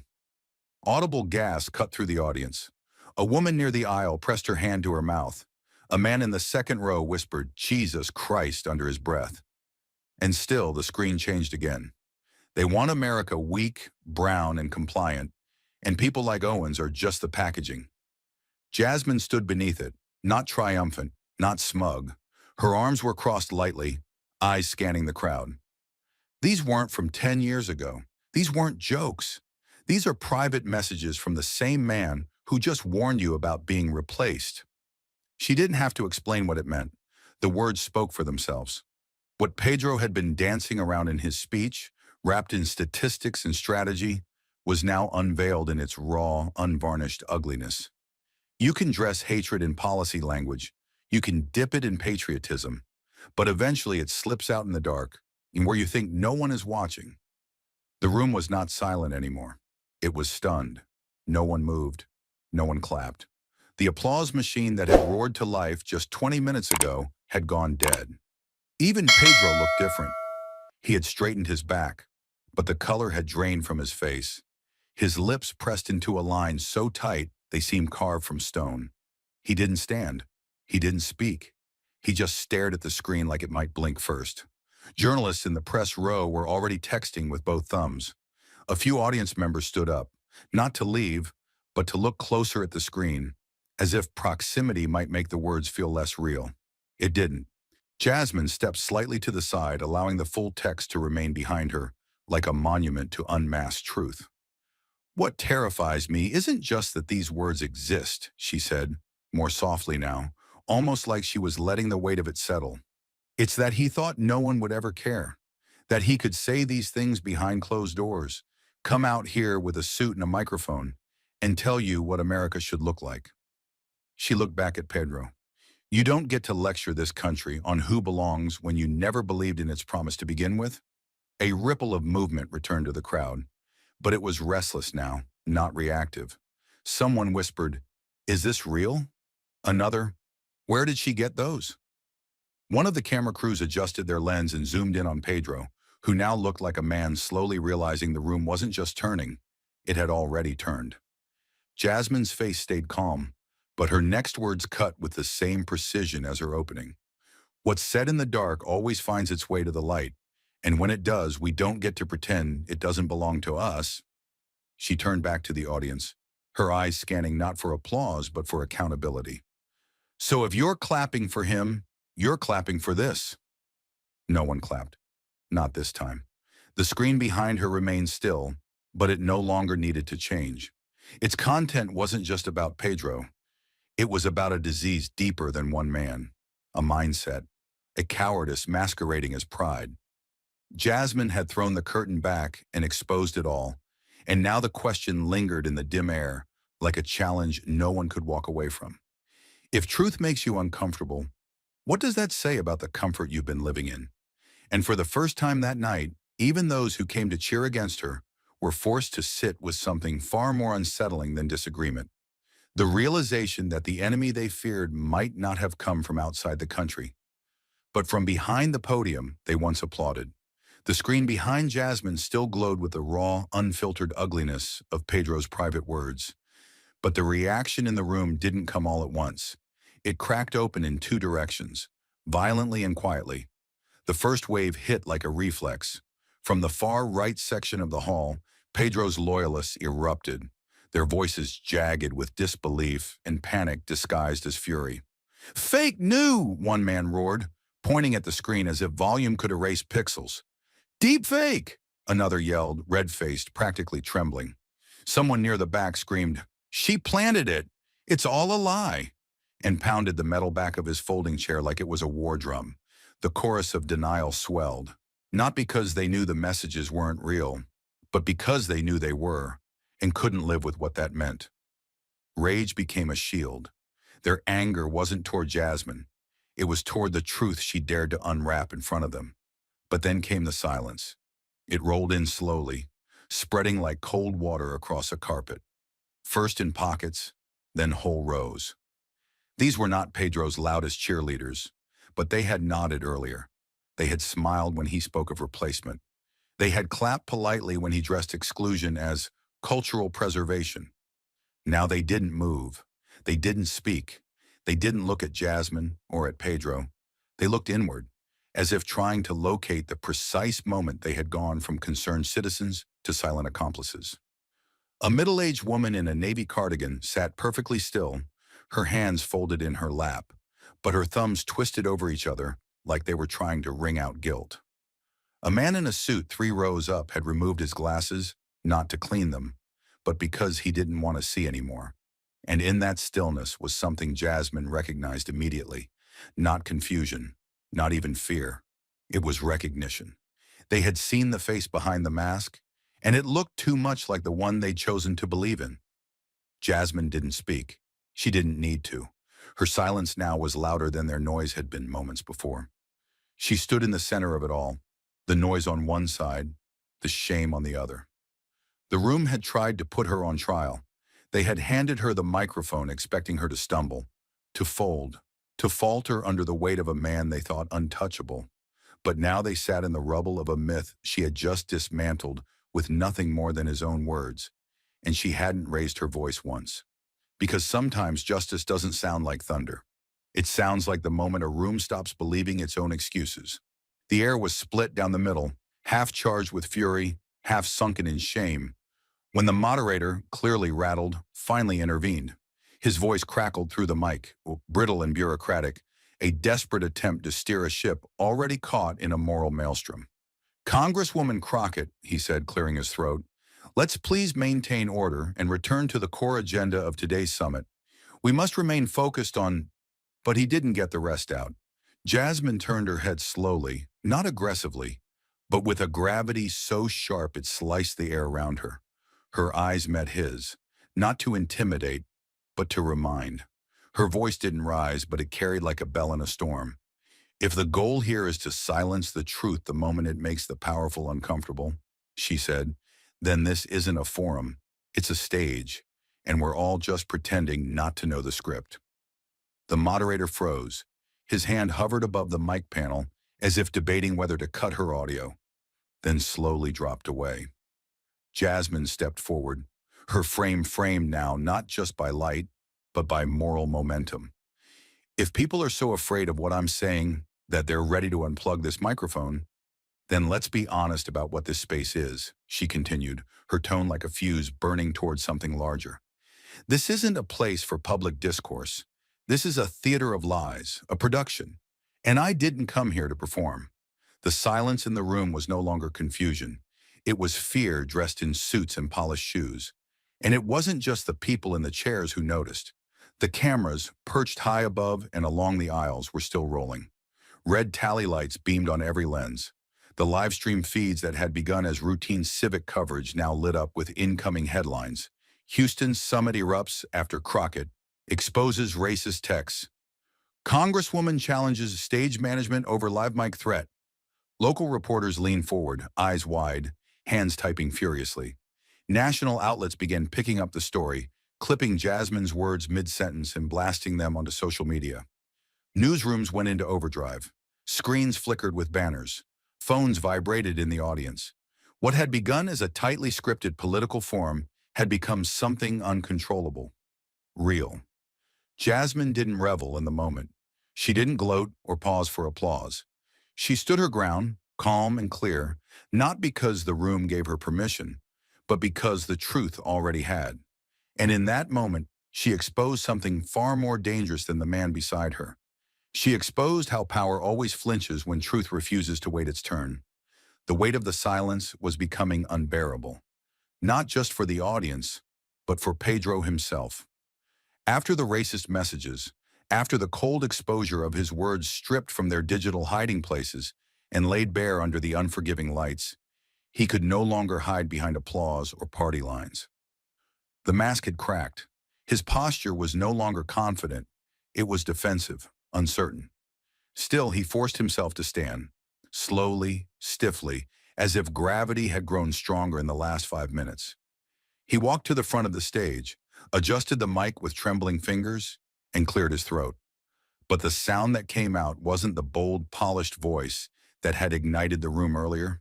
It was brittle, controlled only by pride. "I've said things," he began, his voice wavering slightly. "Things I regret. Things that don't reflect who I am anymore." He scanned the room, perhaps looking for an ally, a sympathetic nod, even the comfort of someone looking away in discomfort. He found none. "But I didn't come here to be attacked. I came to talk about policy, immigration, sovereignty, law enforcement, security." The more he spoke, the more the audience could hear the fracture line forming in his tone, like someone walking through a crumbling building still trying to give a lecture on its architecture. "This wasn't supposed to be a trial," he added weakly, "and certainly not a character assassination." And that was when Jasmine moved. She didn't step forward. She didn't raise her voice. But the shift in energy was instant. She turned her head to him, eyes calm but cutting, and spoke into her mic with a clarity that left no room for misunderstanding. "We can't talk about immigration," she said slowly, each syllable deliberate. "If the person leading the conversation views immigrants as something to be sterilized, controlled, or expelled like disease." Her voice didn't tremble. It resonated. "You don't get to claim neutrality after calling people parasites behind closed doors. You don't get to speak about American values when your private thoughts sound like propaganda from a regime history tried to erase." The tension snapped. Gasps, murmurs, sharp exhales. Pedro's lips parted as if to respond, but he said nothing. Nothing coherent anyway. He blinked twice, took a step back from the mic, and stared at the floor as if answers might be written there. Then from the middle of the crowd came a new voice, young, unpolished, but unmistakably righteous. "May I speak?" The voice belonged to a law student, mid-20s, clean-cut, blazer slightly oversized, voice tight with nerves but anchored in conviction. The moderator hesitated for half a second, then nodded. Knowing this summit had already abandoned script. The student stood. "I came here to learn," he began, not addressing anyone in particular. To see how our leaders talk about law, policy, solutions. But I've watched a man, Mr. Gonzalez, stand on this stage and talk about security while harboring contempt for the very people these laws affect. You say you're here to talk about immigration, sir? His eyes locked onto Pedro. Then talk about it. But first, why haven't you apologized? Not some half-measured regret for being caught, but a real apology. Why haven't you looked into the faces of the people you called garbage and said, I was wrong? You are human? I failed to see that? Pedro didn't respond. The student took one step forward as if the act of standing demanded proximity to the truth. Because that's what's missing from this entire performance. Humanity. You came here in a suit, wrapped in data and fear. But we've seen what's behind that. And if anyone should be asked to leave this room, it's not the woman exposing your words, it's the man who wrote them. A thunderous silence followed, not empty, but charged. Jasmine said nothing. She didn't need to. The student had done what institutions rarely allow. He named the imbalance. He refused the hierarchy. And in doing so, he made the moment unmistakably clear. This wasn't just about one man's words. It was about the ecosystem that enabled them. The room, which had been split, now leaned. Not in applause, but in awareness. Pedro sat down without another word. Slowly, carefully, as though afraid the act itself might trigger judgment. His back no longer straight. His presence no longer central. Jasmine turned back to the mic, not to gloat, not to continue the assault, but to anchor the silence before it could dissolve into spectacle. This isn't about winning, she said softly. It's about remembering who we are when no one's looking. The words you speak in secret reveal the nation you think you belong to. And if that nation is built on hate, no amount of flags or policy papers can hide it. Her voice didn't break, but the room did. Not violently, quietly. People looked inward. Aides avoided each other's eyes. Phones buzzed quietly with texts that no one wanted to read aloud. The truth had been spoken, not screamed, not forced, but laid out like a mirror.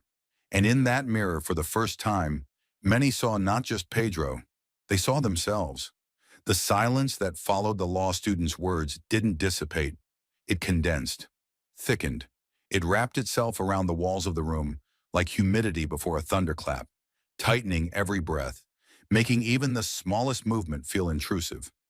Jasmine stood still at the center, her composure unshaken but visibly burdened by the emotional weight now resting on the shoulders of everyone present. Pedro had gone quiet, not by choice, but by force. The kind of force that comes not from opposition, but from the truth pressing down like a closing door. And in that dense, suffocating pause, a voice rose, not young, not rehearsed, not political. It cracked as it emerged, but it cut deeper than anything that had come before. From the far left side of the audience, a woman, late 60s, perhaps early 70s, rose to her feet. She was dressed in a faded blue blazer, the kind worn by those who had seen their fair share of folded flags.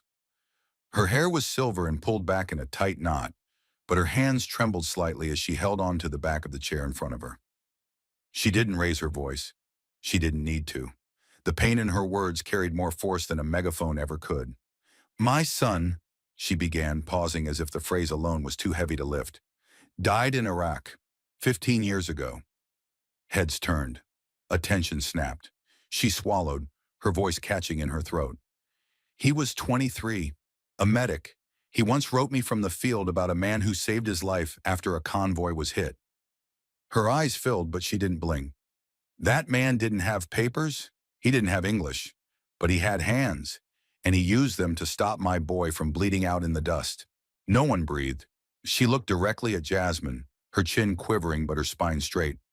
Congresswoman Crockett, today you said something I've been waiting 15 years to hear. You gave dignity back to someone who never asked for it, but deserved it anyway. Thank you. Her voice cracked at the end, and she lowered her head as if exhaling the grief she had carried silently across a decade and a half of political noise. Then came the sound no one expected in a room so politically fractured. Applause. It didn't start with thunder. It started like rain, soft, scattered, uncertain. But it spread. Hands that had been clenched all night opened. Palms met palms. Rows that had stayed still through every data point and counter-argument now leaned forward, clapping not for ideology, but for something older, deeper. The sound rose not in support of a party, or a platform, or even a person. It rose for humanity. And in that moment, the room, this artificially lit, heavily moderated, deeply polarized room, breathed together for the first time. Pedro sat frozen, watching the shift with the kind of brittle stillness that only arrogance can produce when it's faced with its expiration date. Then, almost reflexively, he leaned into his microphone and let out a low, dismissive laugh. It wasn't full-bodied, it was hollow, defensive, the sound of someone trying to reclaim control that had already slipped beyond reach. "This is emotion," he said, sneering slightly. "Not logic, not law, not order. It's sentiment masquerading as substance." He leaned back, as if confident the cold weight of reason would roll back over the room like a tide. Jasmine turned toward him slowly, her expression unreadable, her breath steady. She didn't snap. She didn't raise her voice. Her rebuttal came so softly that the microphones had to lean in to catch it, but the quietness made it hit harder, like a whispered truth spoken at a funeral. "When the heart no longer leads the mind," she said, her tone clear, unwavering, "then reason becomes nothing more than the cold echo of power, detached, sharp, and incapable of justice." The words settled into the air, not like a punch, but like a verdict. Final, measured, irrefutable. The moderator said nothing. The press didn't move. Even the cameras, still blinking with red lights, seemed to hesitate, as if unsure how to frame what had just happened. Pedro opened his mouth again, but closed it just as quickly, realizing there was no pivot here. No data point, no soundbite, no statistics that could drown out the resonance of a mother's grief or the simplicity of what Jasmine had just named. That logic without empathy is violence in disguise. Jasmine turned back toward the audience. She didn't ask for applause, she didn't bask in it. She merely stood, still, present. Her silence now was a posture of listening, not victory, because she knew that something had broken, and not in the destructive sense. Something had opened. For just a moment, ideology had given way to recognition, and it wasn't a debate anymore. It was a reckoning.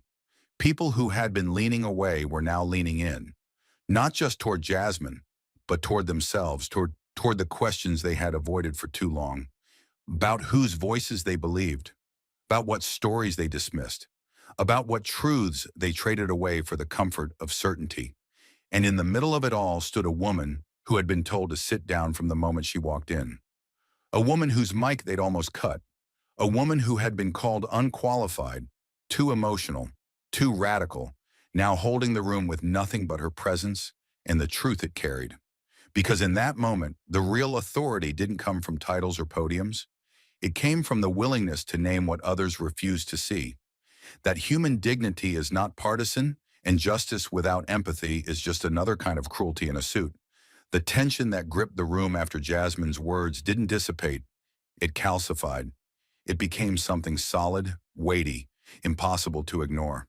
Pedro sat motionless, his shoulders now slouched beneath the invisible gravity of a moment he no longer controlled. He had once owned the room with sound bites and certainty, but now he couldn't even hold eye contact. His hands, once animated with conviction, sat clenched and still in his lap. The lights on him felt hotter. The silence around him was no longer a pause. It was judgment. He looked down at his notes, blank paper now, and then stood, the motion slow and stilted. There was no announcement, no acknowledgement, no parting line. Just a man folding under the pressure of a truth he could no longer outrun. Pedro turned from the microphone and began walking toward the side of the stage. No one clapped. No one stopped him. Not a single person moved to follow. The absence of sound was louder than any protest. He had not been forced out. He had not been shouted down. He had simply been rendered irrelevant. His exit wasn't dramatic.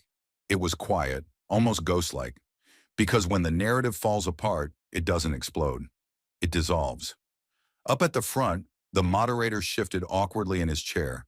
He leaned toward his microphone, glancing between his clipboard and the teleprompter, visibly unsure how to proceed.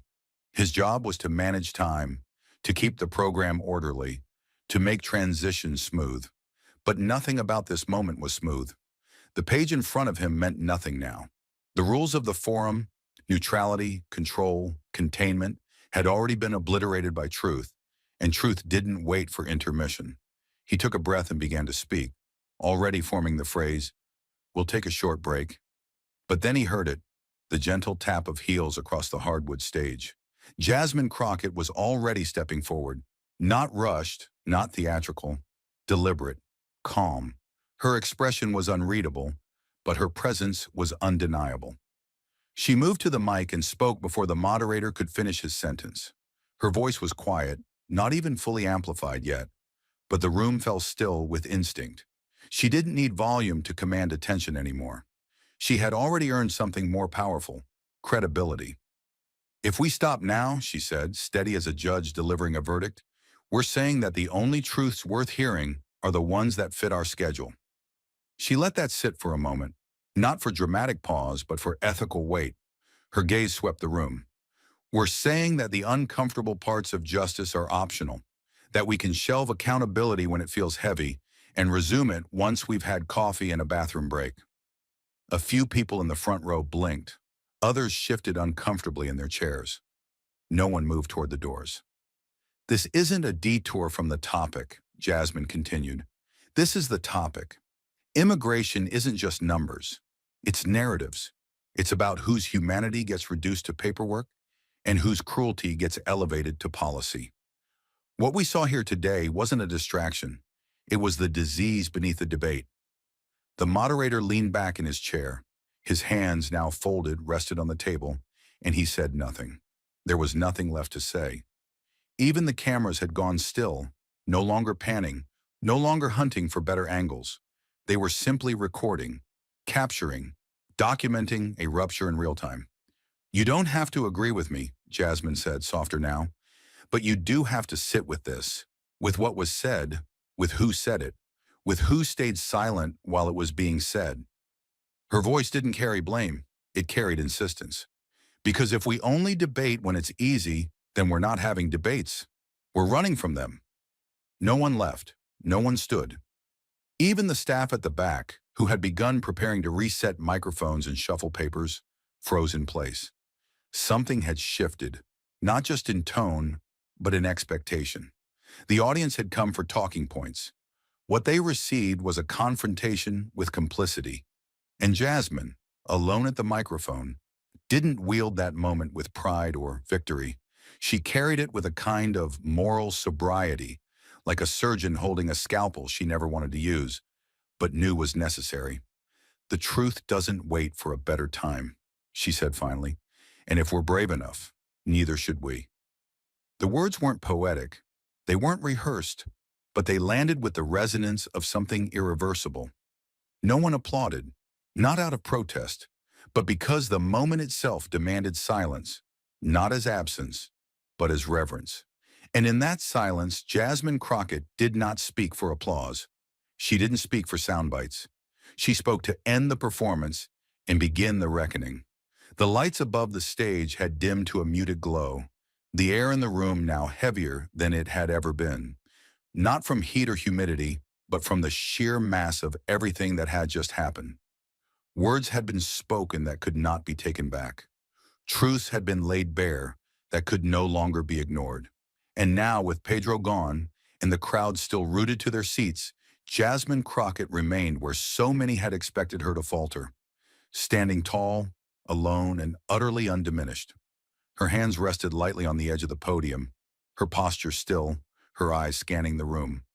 Not as a politician looking for applause, but as a witness confirming that the truth had been heard. She could feel the silence pressing in around her, not empty, but filled with an energy that was electric, reverent, trembling. She took one breath, slow and measured, and then she spoke the final words of the night, not as a closing statement, but as a legacy, planted like a stake in the center of that chamber. "My ancestors," she said, her voice low and unwavering, "did not come to this country through airports or visa programs." There was no stir in the audience, only an almost reverent stillness. Every word now carried the full weight of lived history, not written in textbooks, but etched in bone. They did not pass through customs. They did not arrive with passports or suitcases. She paused. Her tone never rose, but its gravity multiplied with every breath. They were chained, shackled, torn from their homes, thrown into the hulls of ships and stripped of their names long before they ever touched this soil. She let that truth breathe, let it take root in the silence. And yet, she continued, her voice growing quieter, not weaker. They survived. They built. They endured. They gave more to this country than it ever gave them back. And their blood waters the soil of every courthouse, every school, every road in this nation. The silence in the room was sacred now. She inhaled again, not because she needed strength, she had it, but because the moment demanded clarity. I do not stand here today, she said, eyes sharp, voice calm, to demand a revision of the past. I do not stand here to collect a debt or to tally grievances. Her hand lifted slightly, not in gesture, but in offering. A bridge, not a blade. I stand here, she said, and now her voice was deeper, anchored, to make sure the future doesn't require the same repair, that the children of tomorrow won't have to relitigate the dignity of their families, that we don't force another generation to prove its humanity from behind microphones and surveillance cameras. And then she said it. The people who brought me here were not immigrants. They were cargo. A few audible gasps stirred the air, shocked not at the words, but at their naked truth. Jasmine's eyes never left the crowd. They were human beings turned into ledger entries, and still, they gave birth to someone who now stands before you, not in shame, but in sovereignty. The silence trembled. But I did not come here tonight to reclaim what was taken from them, she said. I came here so that no one else, ever, has to fight this fight again. And with that, her voice softened, her shoulders relaxed just slightly. She wasn't performing. She was remembering on behalf of everyone who had ever been told to sit down, to wait their turn, to stay in their place. I came here not to demand history be rewritten. I came here to ensure that the future never needs an apology. That was the moment the first person stood. It was an older man in a brown suit, his tie slightly loose, his hands wringing together in front of him.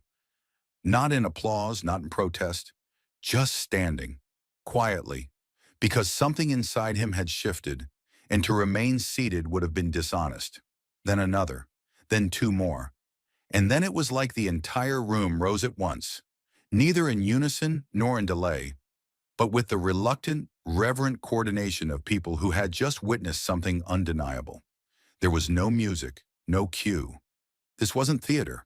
It was awakening. Row after row stood, not for party, not for politics, but for a moment of moral clarity that had pierced through all their biases and calculations like a flare in the dark. Jasmine didn't look surprised. She looked resolute. She nodded once, softly, but didn't bow. She hadn't come for recognition. She had come for reckoning. And the room, this fractured, ideologically exhausted, politically saturated room, had finally heard her. Then, as if on instinct, the camera panned to the back of the room, almost like it knew where the heart of the moment was truly beating. There he was, a young man, maybe late 20s, brown skin, short military cut, pressed dress shirt. On his chest, a silver and black name tag, and pinned directly beside it, Veteran, U.S. Army. His eyes were wet. He wasn't trying to hide it. His jaw trembled, not from sadness, but from release. Jasmine's words had found a home inside him, not because they were beautiful, but because they were true, because they matched everything he had tried to say in silence for years, because in her voice, he had finally heard a reflection of his own, proud, bruised, still standing. One tear broke free, rolled down his cheek. He didn't wipe it away. The camera held. It didn't cut. It stayed there, framing a face that told the entire story without saying a single word. A face that had served a country, had bled for a country, had been questioned by a country, and now had been seen by one woman who spoke with the weight of generations. And then, the lights dimmed, the screen darkened, And the voice came. Not hers, not the moderator's, not the narrator of a documentary or a pundit from cable news. Just a voice. Calm, male, timeless, deep as memory, steady as stone. In the place they once tried to silence her, a beat, a breath, she made an entire nation listen. Fade to black. No applause, no credits, only stillness, only truth, and the beginning of something that could no longer be denied. The darkness on the screen had fallen like a curtain, final, weighty, unbroken. But silence, real silence, never ends a story. It forces reflection. And as the last image of the young veteran with tears in his eyes dissolved into black, the lesson Jasmine left behind didn't fade. It expanded. It crept into the minds of every person in that room and every viewer behind a screen. Her words, calm, blistering, unforgettable, had broken through the wall that politics builds to keep empathy out. And in that crack, something ancient returned. Not ideology, not outrage, but a kind of human truth that hits harder than policy ever could. This wasn't just about immigration. It wasn't even just about race. It was about who gets to be heard in a nation built, too often, on the voices it tried to erase. It was about who is allowed to be complex and who is forced to be silent. And Jasmine Crockett, a woman whose ancestors arrived in chains, had stood in the heart of that system and taught it how to listen. What she faced wasn't merely a hostile room or a smug opponent. It was centuries of erasure disguised as debate. Every second she stood on that stage, she carried the weight of people who had been told they were too loud, too angry, too black, too female, too ungrateful to speak with authority in a place of power. Pedro hadn't just questioned her policy, he had questioned her presence. And the audience had been trained subtly over time to accept that, to hear his sneers as rational and her truths as emotional. But she flipped that script. She didn't do it with shouting. She did it with clarity, with scars turned into sentences, with truth wrapped in restraint. And that is the lesson she left etched into the bones of that room. When the powerful fear your words, it's not because you're wrong. It's because you're finally being heard. The humanity of Jasmine's final message wasn't in its poetry. It was in its precision. I came here not to reclaim history, she said, but to make sure no one has to. That line wasn't just a closer, it was a warning. Because what she exposed wasn't just Pedro, it was a system that allows men like him to wrap fear in statistics, to build platforms on prejudice, and to call it patriotism. It was a system that lets audiences cheer for exclusion, as long as it's dressed up as national security. But in that moment, with every light on her and every eye watching, she showed that justice isn't the loudest voice in the room. It's the one that still speaks when the noise dies down. It's the voice that stays in your head when the headlines move on. And most of all, it's the voice that refuses to be silenced, no matter how many times it's been told it doesn't belong. And maybe that's the real horror of injustice. It doesn't come with blood and fire. It comes in polite tones, in moderated forums, in the calm suggestion that some lives are up for negotiation and others are just assumed. Pedro didn't scream. He calculated. He smiled. He made erasure feel like common sense. And that is exactly what Jasmine shattered. Not with rage, but with a question. Are you afraid of losing privilege or of losing the last part of your humanity trying to protect it? That question didn't just confront Pedro. It confronted the audience. It confronted the country. And it asked something that no policy proposal ever does. What are we really protecting when we let fear speak louder than fact? The most powerful moment in that room wasn't when Jasmine silenced Pedro. It was when she spoke to those who had agreed with him, but didn't want to anymore, when she gave them a way back to themselves. Because the people who stood in applause weren't just Democrats or independents. Many were conservatives, veterans, business owners, people who had been told for years to fear the very communities Jasmine defended. And yet, when she spoke, they heard something deeper than disagreement. They heard conscience. That's the power of human truth. It doesn't need to convince. It just needs to be spoken long enough for people to remember they have ears. So what's the lesson here? It's not that Jasmine won. It's that she revealed what winning even looks like in a broken system. It's not about dominating your opponent. It's about restoring dignity to the conversation. It's about turning a political attack into a moral awakening. She didn't ask the room to agree with her. She asked it to feel. And when they did, when the fog of ideology finally cleared, they saw what had always been there, waiting to be noticed, that justice doesn't belong to one party, and truth isn't a brand. It's a responsibility, one that demands we look not at who's speaking, but at who has been silenced too long. The soldier who wept in the back row didn't cry because Jasmine said something dramatic. He cried because, for once, someone told the truth without asking if it was convenient. That's what makes a human moment stick. It refuses to check the political calendar. It walks in, uninvited, and demands a seat. And when it does, we are forced to ask ourselves, how long have we been playing along with the lie just to keep the room quiet? So let this moment live not as a speech, not as a story, but as a mirror. Let it remind us that empathy is not weakness and clarity is not aggression. Let it remind us that no statistic will ever carry the weight of a mother who buried a son saved by the hands of someone this country tried to deport. Let it remind us that if your truth makes the powerful flinch, it's probably because it's overdue. And finally, let it remind us that justice isn't just the rule of law. It's the courage to speak when history expects you to stay silent, and the humanity to listen when silence is finally broken. And as the echoes of Jasmine's truth continued to reverberate through that silent, shaken room, something became clear. This wasn't just a moment to remember. It was a warning, a crossroads, a demand. You could feel it in the tension that hadn't faded, but instead crystallized into something more enduring. Responsibility. The kind that doesn't wait for a better time, a better leader, or a safer seat at the table. Jasmine hadn't merely exposed a man, she had exposed a machine, a system of quiet, polite, procedural erasure wrapped in the illusion of order. And once you've seen it, you cannot unsee it. Once you've heard it, you cannot return to silence, which is why now, right now, there can be no retreat. No stepping back into the comfort of neutrality, not when injustice is still breathing behind podiums, smiling behind credentials, and whispering through policies dressed in the language of respectability. You don't get to watch Jasmine stand alone and clap from your couch.